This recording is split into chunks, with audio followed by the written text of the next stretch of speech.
Bonjour, on va parler des probabilités, hein, des probabilités les plus simples là. Donc d'abord rappeler un petit peu de vocabulaire. L'univers, c'est l'ensemble de l'étude sur laquelle va porter notre probabilité. Donc en l'occurrence, par exemple, tous les élèves d'un lycée. Une partie de l'univers sera tous les élèves d'une classe de seconde. La probabilité de A, c'est le nombre d'éléments de A, de cette partie, divisé par le nombre d'éléments de l'univers. Le nombre d'éléments de A est toujours plus petit que le nombre d'éléments de l'univers, donc la P de A est un nombre obligatoirement compris entre 0 et 1. Ça ne peut pas être plus grand que 1. Hein. Si vous mettez une probabilité de 1,5, ça sera l'horreur absolue.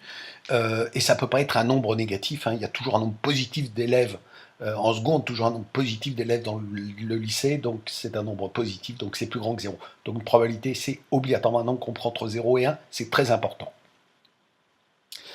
Si on prend une partie de cet univers qui est A, l'événement contraire, c'est A bar. Je suis un élève de seconde. Si je ne suis pas un élève de seconde, je suis un élève de tout le reste du lycée. Donc P de A bar, c'est égal à 1 moins P de A. De la même façon, P de A, c'est égal à 1 moins P de A bar. Hein, ça marche dans les deux sens. Si on prend une deuxième partie de cet univers, donc par exemple tous les élèves qui étudient l'allemand dans ce lycée, donc on a les élèves qui étudient qui en sont en seconde, les élèves qui étudient l'allemand, ben, l'intersection, c'est-à-dire les élèves de seconde qui étudient l'allemand, c'est l'intersection, c'est un U inversé, ça s'appelle inter ou intersection A inter B.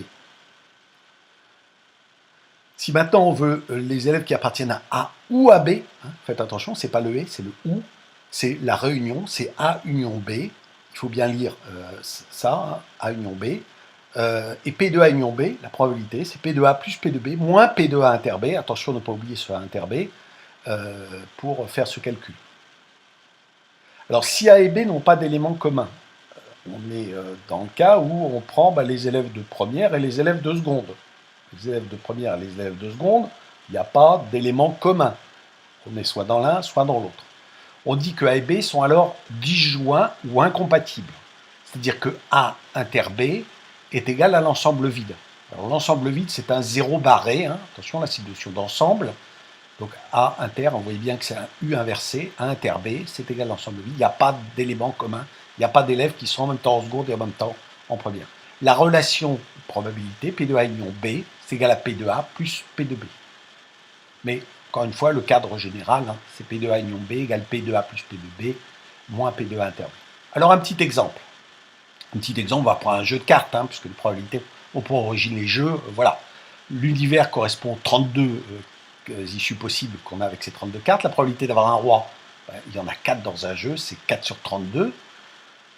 Hein, roi, pique, cœur, carreau, trèfle. La probabilité d'avoir une dame, c'est pareil, 4 sur 32. Alors comme on a la même probabilité ici, on parle d'équiprobabilité. Équi venant de égal en grec. Probabilité d'avoir un roi et une dame. Donc un roi et une dame, c'est nul. L'intersection est égale à l'ensemble vide. Et on ne peut pas être roi et dame en même temps. Donc c'est 0. La probabilité d'avoir un roi ou une dame, là on a les 4 rois, on a les 4 dames, donc ça fait 4 plus 4, ça fait 8 sur 32. La probabilité d'avoir un roi et un cœur, hein, on est bien d'accord sur le et, donc il n'y en a qu'un seul, hein, c'est le roi de cœur, c'est 1 divisé par 32. Enfin, la probabilité d'avoir un roi ou un cœur, j'insiste vraiment hein, sur ce et, ce ou, là c'est ou, P de R union C, donc c'est la réunion, c'est P de R plus P de C moins P de R inter C, c'est égal à 4 plus 8, hein, puisqu'il y a 8 cœurs dans un jeu de 32 cartes, moins l'intersection R inter C, donc moins 1, ce qui nous fait 11 sur 32. Alors qu'est-ce qu'il faut retenir? Il faut retenir que la probabilité de A, c'est le nombre d'éléments de A divisé par le nombre d'éléments de l'univers, que ce P de A est obligatoirement compris entre 0 et 1, je vais réinsister à la fin là-dessus. P de A bar, c'est égal à 1 moins P de A, hein, A bar c'est l'événement contraire. De même, P de A, c'est égal à 1 moins P de A bar. P de A union B, c'est égal à P de A plus P de B moins P de A inter B, si A inter B n'est pas égal à l'ensemble vide, sinon c'est P de A union B égale P de A plus P de B, si A inter B est égal à l'ensemble vide. Une probabilité, j'insiste, hein, on comprend entre 0 et 1, mettre 1, ça serait une erreur absolue. Voilà, merci.